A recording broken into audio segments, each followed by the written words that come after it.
Ottawa, 15 avril 2026. Au moment où le soleil se levait sur la colline du Parlement, Mark Carney venait d'entrer dans l'histoire politique canadienne, d'une manière que peu d'observateurs avaient anticipée avec une telle clarté. Hier soir, les résultats des 3 élections partielles fédérales sont tombés comme un verdict sans appel.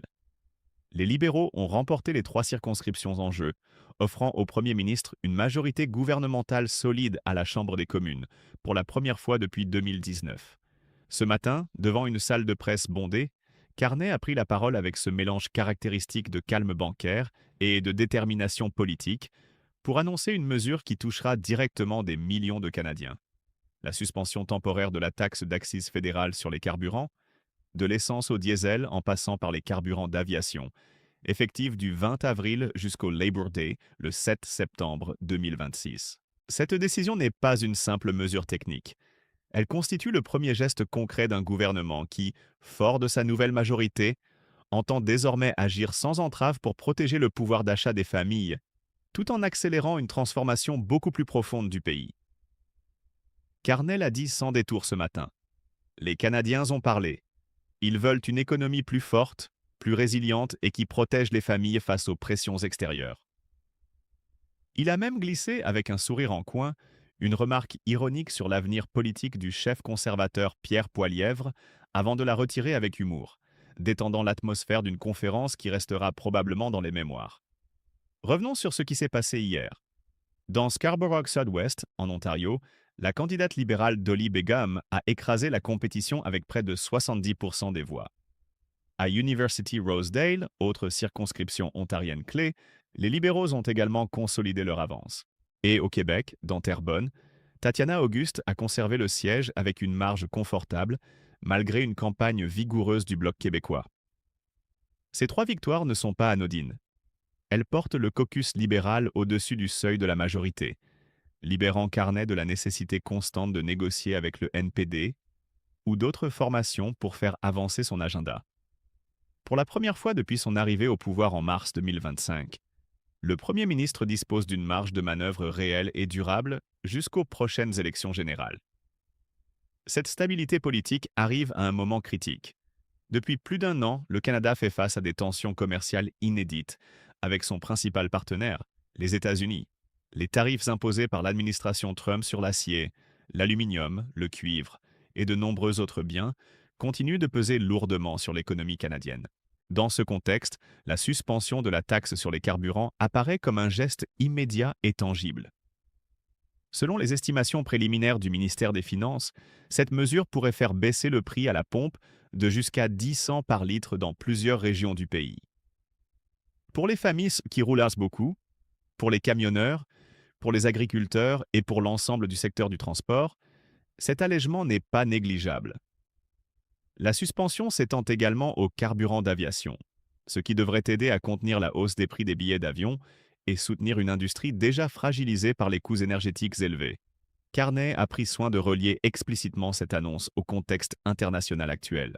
China, nous protégeons les familles pendant que nous construisons une économie moins dépendante des chocs extérieurs, notamment les tarifs imposés par nos partenaires commerciaux et les tensions géopolitiques que nous observons actuellement, dont le blocus naval au détroit d'Ormuz, a-t-il déclaré. En effet, les prix de l'énergie restent sous pression mondiale en raison des événements au Moyen-Orient. Le blocus américain des ports iraniens et du détroit d'Ormuz, annoncé il y a seulement quelques jours, fait planer une ombre sur les chaînes d'approvisionnement énergétique mondiales. Dans ce décor instable, le gouvernement libéral choisit de donner un coup de pouce direct aux ménages canadiens tout en préparant le terrain pour des réformes structurelles plus ambitieuses. Car cette suspension de taxes n'est que la partie visible d'une stratégie beaucoup plus large que Carney déploie depuis plusieurs mois. Avec sa nouvelle majorité en poche, il peut désormais accélérer sans compromis sa vision d'un Canada plus souverain et moins dépendant des États-Unis. Lors du congrès libéral national tenu à Montréal le week-end dernier, le Premier ministre avait prononcé une phrase qui a marqué les esprits et qui résonne encore aujourd'hui. Les jours où le Canada envoyait 70 cents de chaque dollar militaire aux États-Unis sont terminés. Cette déclaration n'était pas une simple figure de style. Elle traduit une rupture philosophique et pratique avec des décennies de politique continentale où le Canada agissait souvent comme un partenaire loyal mais subordonné. La politique Buy Canadian, lancée fin 2025, devient maintenant le fer de lance de cette nouvelle orientation.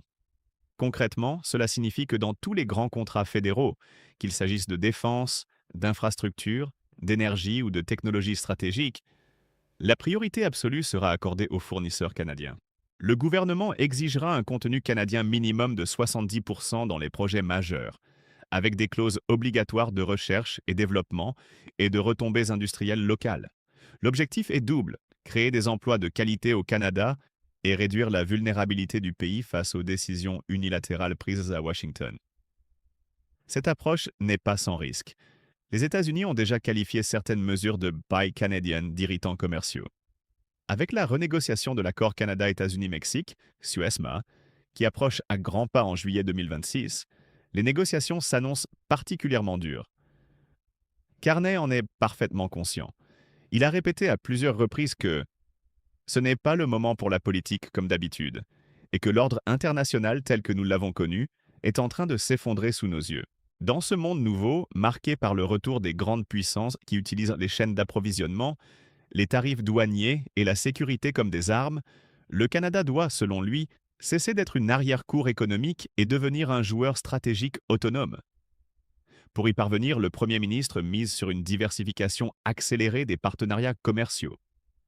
Des discussions avancées sont en cours avec l'Union européenne, le Japon, la Corée du Sud, l'Inde et plusieurs pays de l'ASEAN. L'idée n'est pas de tourner le dos aux États-Unis, qui restent et resteront un partenaire essentiel, mais de réduire la dépendance excessive qui expose le Canada à chaque changement d'humeur ou de politique à Washington.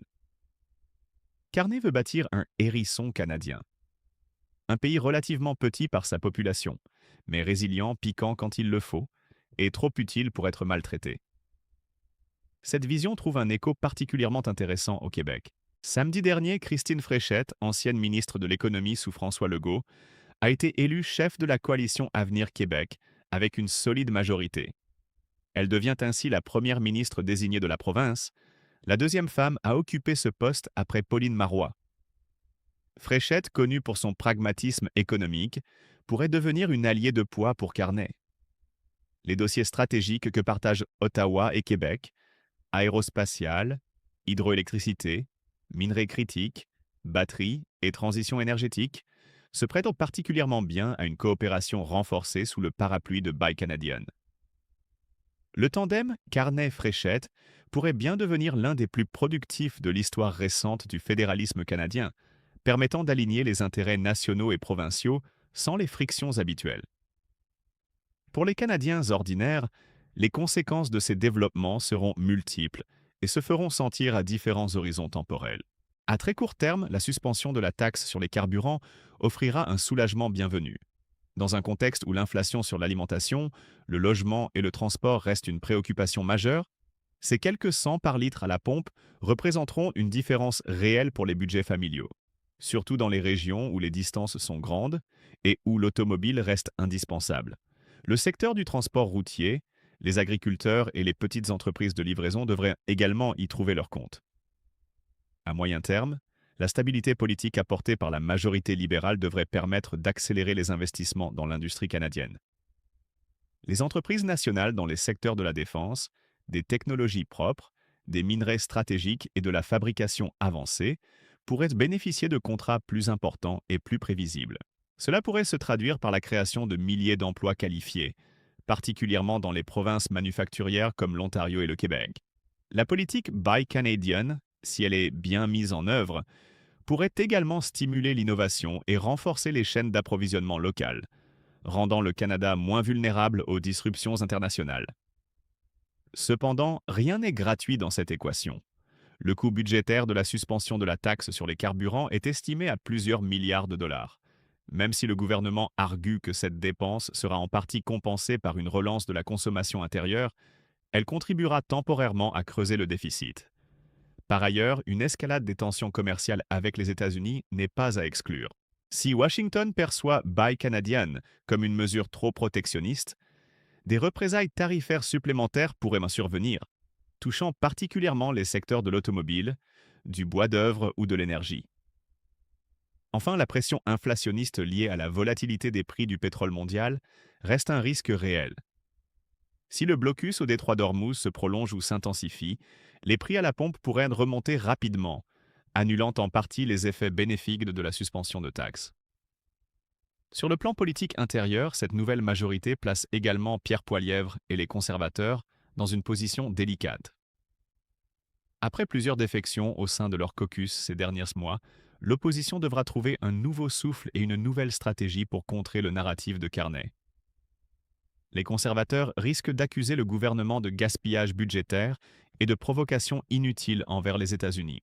Le débat sur le rôle du Canada dans le monde, partenaire loyal ou joueur souverain, va probablement dominer les prochains mois. À plus long terme, les choix faits aujourd'hui par Mark Carney pourraient redéfinir la place du Canada dans le monde pour les décennies à venir. Après des années de politique étrangère et économique souvent qualifiées de suiviste, le pays semble vouloir affirmer une voie plus distincte. Cela ne signifie pas une rupture brutale avec les États-Unis, mais un rééquilibrage calculé des relations. Carney parie que dans un monde multipolaire où la Chine, l'Inde, l'Europe et d'autres acteurs gagnent en importance, un Canada trop dépendant d'un seul partenaire devient un Canada vulnérable.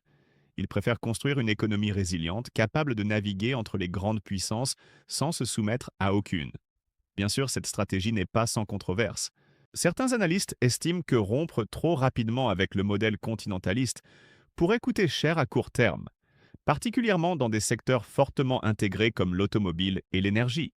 D'autres, au contraire, saluent le courage politique de Carney et voient dans Buy Canadian une évolution nécessaire face à un monde où les règles du jeu ont changé. L'histoire jugera, mais une chose est certaine. Le Canada de 2026 n'est plus tout à fait le même que celui de 2020 ou même de 2024. Il est en train de se réinventer sous nos yeux. Dans les prochains jours et semaines, plusieurs éléments retiendront l'attention des observateurs.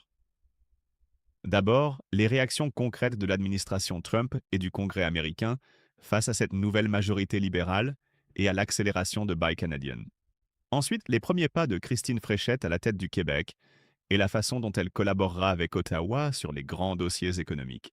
Enfin, l'évolution des prix de l'énergie et l'impact réel de la suspension de la taxe sur le quotidien des Canadiens. Le Canada est à la croisée des chemins. D'un côté, la tentation de revenir à une approche plus conciliante avec Washington pour préserver la stabilité économique immédiate. De l'autre, l'ambition de bâtir un pays plus maître de son destin, capable de protéger ses citoyens tout en affirmant sa souveraineté dans un monde incertain. Mark Carney, avec sa nouvelle majorité et ses premières mesures concrètes, a clairement choisi la seconde voie. Reste à voir si les Canadiens le suivront sur le long terme et si les résultats économiques confirmeront cette audace politique. Pour l'instant, ce 15 avril 2026 marque un tournant. Un gouvernement fort, une mesure populaire pour soulager les familles et une vision claire de souveraineté économique. Le Canada change. Il devient plus assertif, plus résilient et, espérons-le pour beaucoup, plus souverain. L'avenir dira si cette transformation était nécessaire ou risquée. Mais une chose est sûre, l'époque où le Canada se contentait d'être le bon voisin discret est en train de s'achever. N'oubliez pas de vous abonner et d'activer la cloche de notification pour ne rien rater des prochaines vidéos.